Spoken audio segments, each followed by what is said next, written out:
এত অটল এবং এমন ভাবে খায় নাই, পানি পর্যন্ত নাই, ইফতারিও নাই।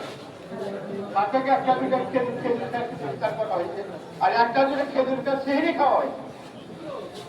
এই আল্লাহর বান্দা বলে নাই আমার পানির ঠিকানা রাখতে এত কষ্ট। এই যে কুরবানি করে এটারা গড়াইছে, এই এটারা করছে, আমরা সবাই আজকে আমরা এই দ্বারা ওয়ারিশ আমরা ওয়ারিশ আমার একটু চলে গেছেন। ওয়ারিশের জন্য দায়িত্ব হইল যে মুরব্বী যেটা সম্পদ ওইটাকে রক্ষণাবেক্ষণ করা, যত্ন করা এবং সেটা আরো উন্নত ব্যবস্থা করা।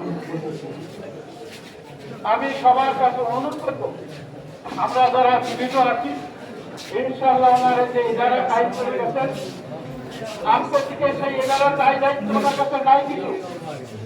আজকে আমরা এই উপস্থিত যারা আছি সকলের কাছে অনুরোধ আমার সকলের প্রত্যেকে বলে দিব, এই এগারা এখন ওয়ারিশ আমরা সবাই প্রত্যেকে মিলে আমরা যাতে এগারাটা আইন এবং দায়ী রাখতে পারি, আরো বেশি বেশি উন্নত করতে পারি, সেই এরাটা আমরা প্রত্যেকে মানে সম্পর্ক